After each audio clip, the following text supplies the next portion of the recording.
When it comes to fashion, Jamaicans have a style all their own. With flavor, flair, and flash, we set our own seasons and follow our own trends. How do our own local designers size up to the task of meeting the needs of this dynamic local market? Today, we take a look at how emerging and established designers break into and remain relevant in an industry business where competition with foreign imports are stiff, and there are still many challenges to be addressed before our own homegrown talent can start achieving the recognition their talent deserves.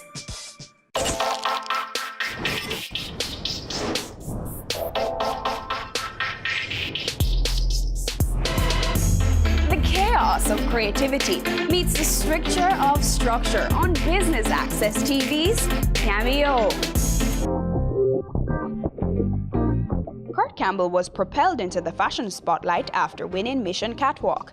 As an emerging fashion designer, he has received a crash course from some of the industry's most notable faces. His journey has a unique beginning, but his story is similar to that of many of Jamaica's emerging fashion talent. So tell us about your journey in fashion so far. At age 7, I remember dismantling my shirts and restitching them, the more edgier look.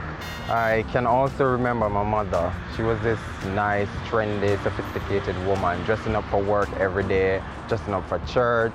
I could remember my mother wearing a lot of makeup. I would ask her every morning to kiss me on my cheek to get the makeup there, and I would cherish it for the entire day. I left high school. I asked my dad to purchase a sewing machine for me, and he did. And that's where my journey started in the fashion industry.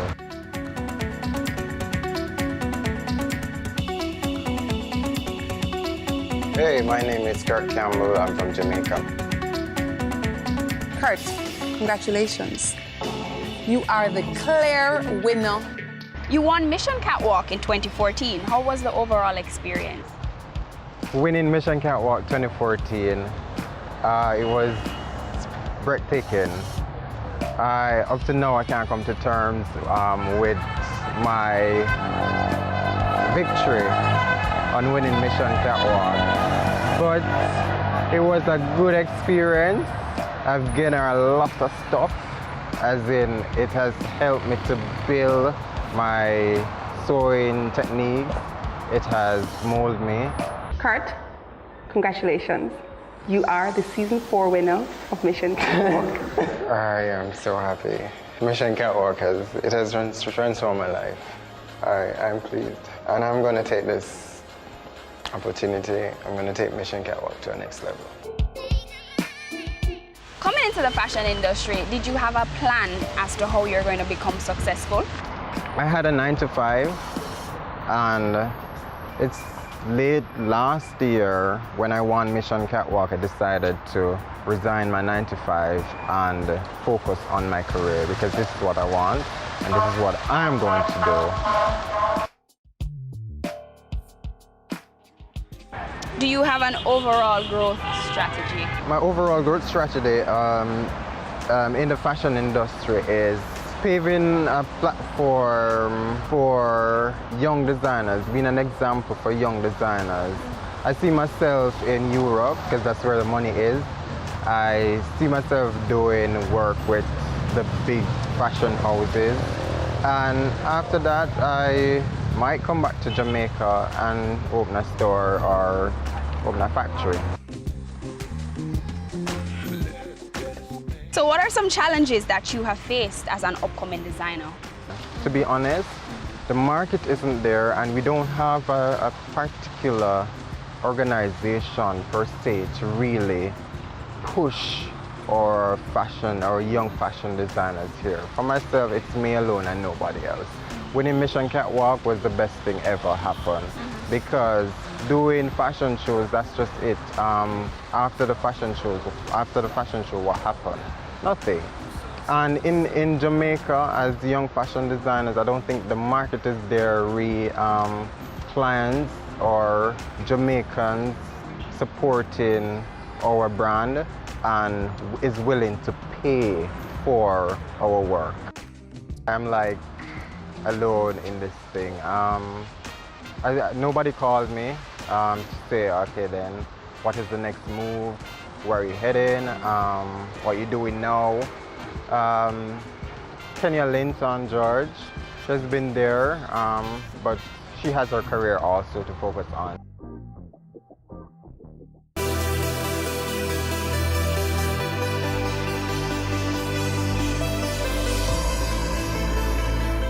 The newcomer's perspective is key to promoting change and innovation in the industry. What is Kirk's take on some of the key ways to move forward? My advice to my colleagues, my young fashion designers, my emerging fashion designers is to stay focused, make opportunities of any platform that is there, whether it's with modeling, whether it's Mission Catwalk, whether it's JBDC, as you mentioned before. Just go ahead and be persistent, don't take no for an answer, and just do it, because we're talented people. Talent is here.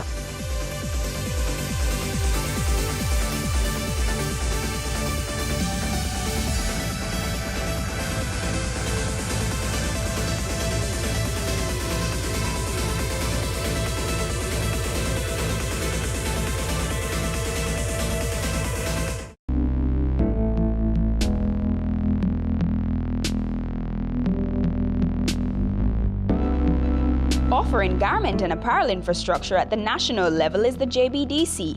Ayana Dixon, a fellow Mission Catwalk alum, works with the JBDC support arm for small and micro businesses and offers advice and consultation to anyone wanting to enter the industry. At JBDC, basically we're the support arm for small and micro businesses from the government, and my role here is to give hand-holding and consultation for people who want to be a part of the garment and apparel industry, not just fashion industry. So if you want to just have a factory for uniforms, we can help you set up that, the logistics, etc. We facilitate an incubator service also, so we have, sewing machines and stuff like that. So if you don't have the resources to kind of start your own business and do your own thing at home, we're able to facilitate you here. You can come and cut your patterns, you can come and sew, you can hire people to just be here for the day if you don't have your own factory or your own machinery, etc. The perfect size. I think we are making a difference, but more on the micro level than maybe the small and medium business. I think we have a lot of people who come in here with just a skill, and they didn't even realize that their skill could have the potential into becoming like products and things that they can actually sell through, like a Things Jamaica, which is our company that we, allow people to sell their products through. And just on that level, I think we make a huge difference. I think some of our smaller designers, the emerging designers, they will use the incubator, and we do have opportunities. I mean, last year we took some designers to London to be a part of the international fashion showcase for London Fashion Week. So we do get opportunities, but it's not all the time, just because we don't necessarily have the necessary funding to do everything that we need to do as a part of government. But I do think it's important for future for us to just try to make that impact and a difference, not only on the macro level, but on the smaller and medium enterprise level. Having been a part of many of Jamaica's fashion incubator programs and working at the JBDC, Ayana has a wealth of knowledge to pull from. I have definitely gotten assistance through JBDC. Just as a part of the International Fashion Showcase, I was able to carry my designs and showcase them, as well as get really, really great feedback from everybody in terms of the workshop personnel that came out to just give us developmental advice, etc.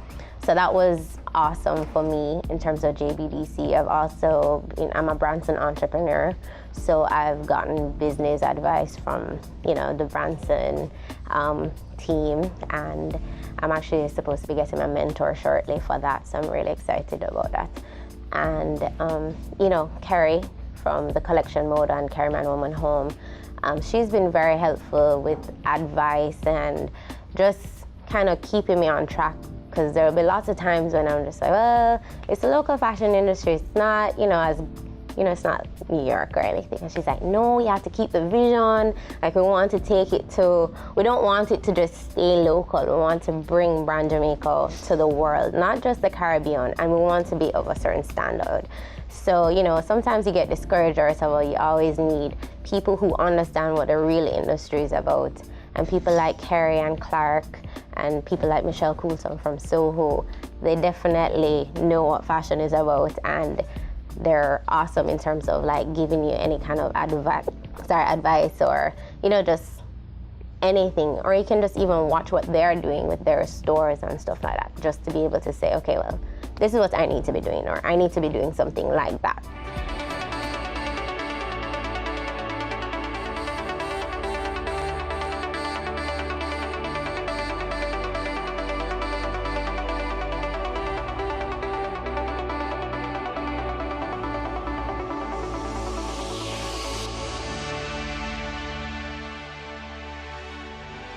I got the opportunity to be a part of Mission Catwalk, and it's really through Mission Catwalk that I actually learned what my aesthetic was. And because, when you're coming out of school, you're like, oh yeah, I'm good at everything, I can do everything, and you don't really know exactly what you'll be good at or what, you will love to do. And it's through Mission Catwalk that I actually figured out exactly what I wanted to do as a designer, what my where my aesthetic would be taking me, etc. So I did Mission Catwalk, I came second. I got to show at Miami Fashion Week, which was really, really cool. And since then, I've been working on my own and doing, whether it's, different collections, etc. I mean, I teach at Edna also, as well as I work here.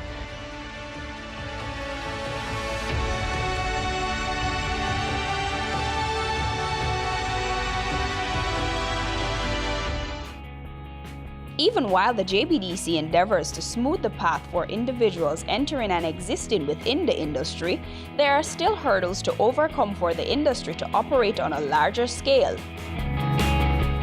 I think because we want Jamaica to not just be a sample country, we need everybody to, yes, you might start at a DIY project and your friends like your stuff and you start producing, that's great, but it's very important. There's a lot more to design and fashion design than just being able to, whether it's sew swimsuits or, tops for your friends, etc., and then start a small business, that's great, but you need to know how to develop a collection. You need to know what fabrics work with what fabrics and how to, grain lines and how to align the grain and, technical terms, because this is gonna matter once we want to start exporting.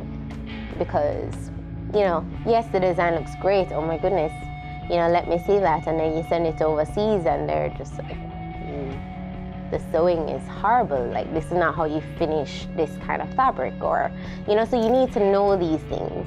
And it's good to start somewhere, of course it's good to start somewhere, but it's just important to know the proper terminology, know the industry that you're a part of and that you're in.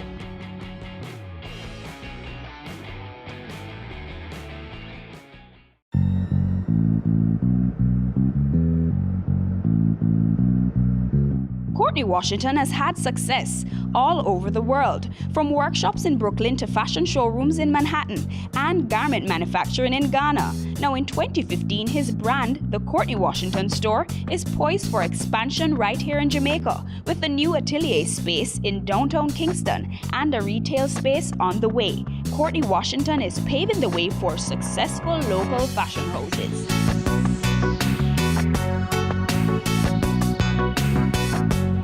So tell me about getting your start in the fashion industry. Why did you decide to? Was a simple start. I started very young, and I realized, and from clients, I was told that I have a natural, talent. So what I did, I took it to, to different levels. I did a bit of training here in Jamaica, and then I went to New York for the experience and also the tertiary training.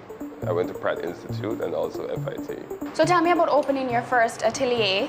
Actually, we started in Brooklyn, the Soul of Brooklyn, Fort Greene, Brooklyn. That was the first.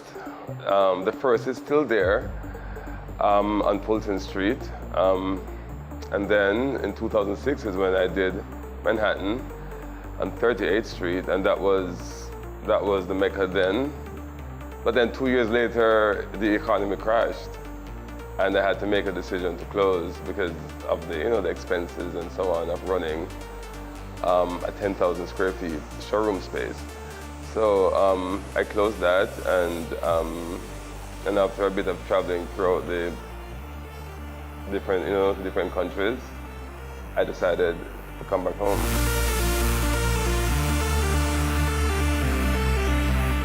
So what exactly happens in an atelier? An atelier is where you have a designer or designers, where you start from the scratch, really, from sketches to draping to pattern, and then to manufacturing. So the Courtney Washington brand, we do all our manufacturing domestically. So you find that here at the atelier, on any given day, we're always creating.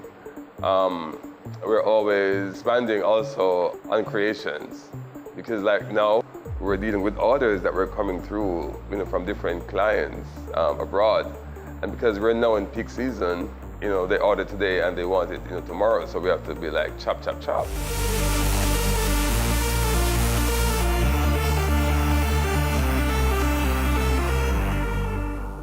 So can you describe for us the structure of your overall business model?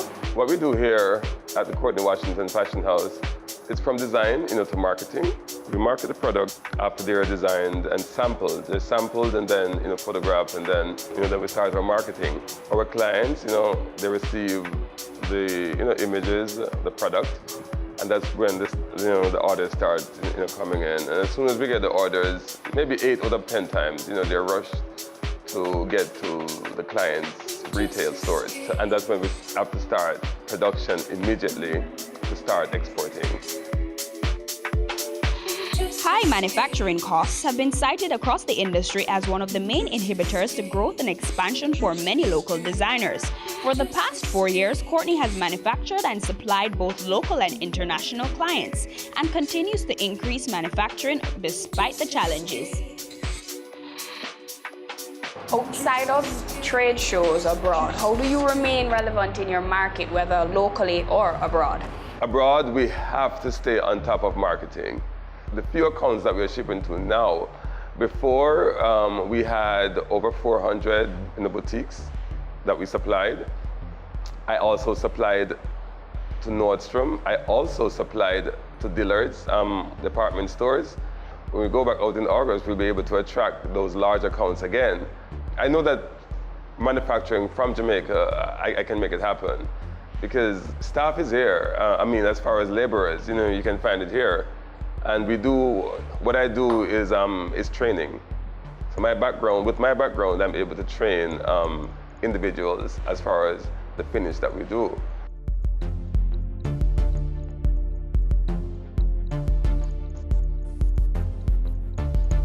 How do you manage to stay on top of the costs? Because a lot of people complain about how high it is to manufacture here in Jamaica. Our market is a high-end market that we target. So the export itself, if we did not have a high-end market, we would not be able to survive in manufacturing here. So everything's about price point. In any business that you do, you look at your price point and how it will work for you. So with us, the price point is what keeps us manufacturing here. While Courtney is only one of a few Jamaican designers with a recognizable brand, he feels that Jamaicans are ready for more fashion made by Jamaicans. The fashion industry here is a little bit too separated, I find. I think we need to be more, as I'm a fashion designer and we're doing this interview, I think the fashion industry is just too separated. There's a lot to learn from each other, really, as far as marketing, as far as placing product and all of that. Because folks are craving domestic product. They're craving it. At least in my marketplace here, folks are craving domestic product. I've had experiences where we have done like pop-ups at Devon House. And I've had experiences, the first question they ask, where's the product made? And it's made in Jamaica, and then they started scrambling through the showroom, you know? So you find that you really have to put yourself out of the box, really, and experience more. And because it's just not factual that folks do not gravitate or want the business product, they do. So tell me about the future plans. The future plans for the brand? Well, one, we're about to open the South Avenue location, 28 South Avenue. Beyond that, we're about to also expand further, supplying to the hotels here on the island. We do now, but for this season going into 2016, we're about to expand our product into the domestic hotels here. Alrighty, well, thank you. Thank you.